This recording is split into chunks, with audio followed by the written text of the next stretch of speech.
Welcome to the Efestival of Ideas hosted by Vibewire. For our first guest, we have Eric Steur from Creative Commons. For more information, go to vibewire.net. Or for information regarding this interview, visit creativecommons.org. What is Creative Commons and how did it come about? Creative Commons is a nonprofit organization that has the mission of building and supporting a large body of creative work that anyone in the world can use freely and legally. So you think of when you make something, whether it's a photo that you take, something that you write, something that you draw, etc., any creative work. The moment that you've created it, you've got an all rights reserved copyright to it. So you own the copyright. That includes the right to do things like make copies of it, make derivative works out of it, make commercial use out of it, etc. And that also means that when you see something online or anywhere in the world that's someone else owns the copyright to it, and you use it without their permission, you may be infringing on their copyright. And there are instances, obviously, where that is, the copyright holders want to have all of the rights that they are granted upon, creating something. They want to hold on to those and make sure that no one else has those rights without having explicit permission to do that. But there are other people who see the power of, for instance, the internet to distribute things and have people, take what you've done and make new things out of it and collaborate in that way, and also, just distribute things that you've done so that you might build reputation around the sort of viral property that can be created around things when they're on the internet.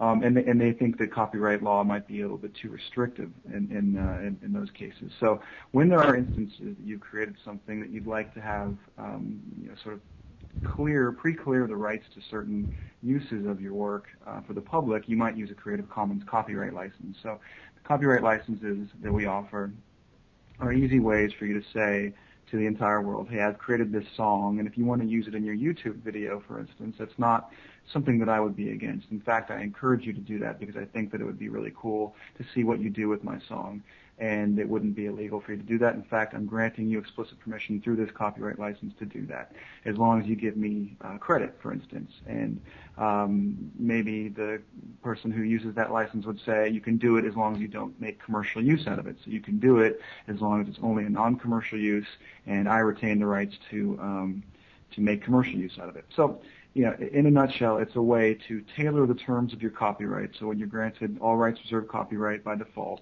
it's a way to tailor the terms of your copyright so that it's more of a some rights reserved copyright approach. What effect has the internet had on copyright law internationally? Internationally, well, copyright law as it is actually pretty standard across the world. So it's not that it varies greatly from jurisdiction to jurisdiction. Pretty much in any society where people are creating things and putting them on the web, the default is an all rights reserved copyright, very similar to what's in Australia or in the U.S. where I'm based. But obviously the implications for work that is on the web now, there's a distribution mechanism in place that people are accessing and using daily that was just not there 10 years ago or 15 or even 5 years ago, actually. So there's sort of has to be new ways to think about the way that things are distributed and how people's copyrights are treated, because there's just such an easy global access to stuff. No matter where it's been created, it can end up anywhere else in the world just through this mechanism that is the internet. So, issues of intellectual property come into play because whereas you may have taken a photo 10 years ago and maybe shared it on, with a few friends, copies of it, physical copies of it. I mean, now the second that you put it on a website, literally anyone in the world with the computer can get to it. So there's just a lot more, I guess a lot more attention's being paid to copyright now because there's just so many more people who have to deal with copyright issues now. Anyone who's on the web and accessing content, which everyone kind of does just by the sheer nature of being online and surfing the web, you have to think about the fact whether you're infringing on copyright, whether you're respecting people's intellectual property, etc. And as a creator, which even people who don't necessarily think of themselves as being creators, if you're out there and you're writing things and leaving sort of the digital trail that everyone does, you are a content creator, and the things that you are putting out there, photos, videos, music, etc., those are all things that you need to think about how you want other people to be able to use them. What are some of the drawbacks of Creative Commons licenses?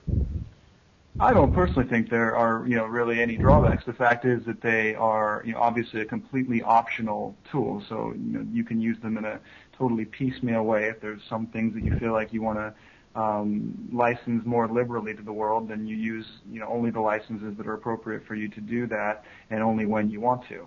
Some of the feedback that we get from people is that, that we've had in the past is that that they were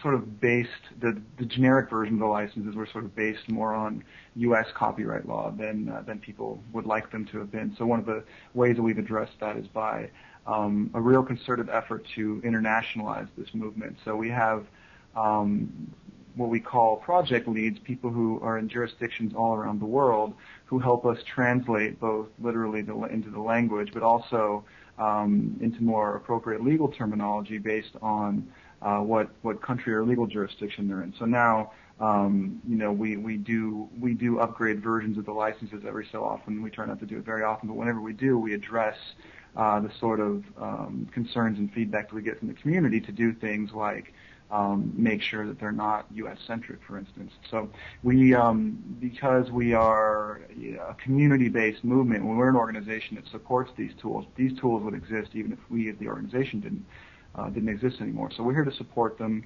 and listen to people's feedback. And so the community that uses these licenses and is interested in this approach to copyright is very vocal, and we have a lot of good lines of communication with them where we take all the feedback that we get and try to smartly address as many of those issues as we can. And I guess in a way, the licenses depend on a community of people using them. A lot of artists have experienced Creative Commons licenses and think they're a great idea, but they say they'll only actually work when a critical mass of people are willing to sign on and use them.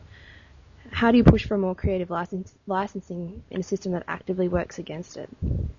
Well, I don't think that necessarily the licenses are always going to reach a critical mass in every sort of media that we think of as being creative media. So do I think that every major label record release will be Creative Commons licensed at any point, or even the majority of them? No, not really. I don't think that that's probably going to happen. Do I think that $100 million budget movies, will they probably be in their entirety Creative Commons licensed? No.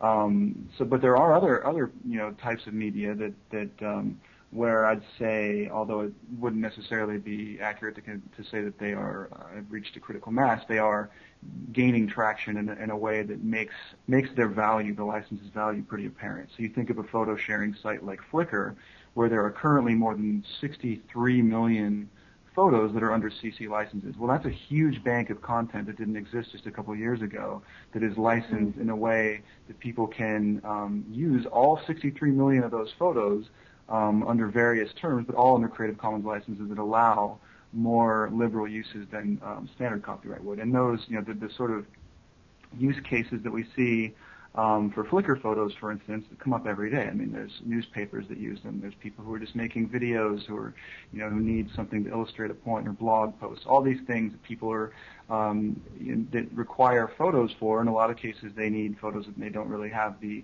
means to pay for them, or to go through the process of asking for permission and dealing with lawyers and that stuff. So there's this giant body of content now that they can just go to, and it's totally searchable, and it's all available under different licenses. So, we're trying to replicate that same experience with different platforms. For instance, Flickr is great because they've adopted at the platform level. They allow people who are publishing in Flickr to choose whether they want to use a Creative Commons license, and if they do, which one they get to choose which one they feel is most appropriate for each photo that they publish that way.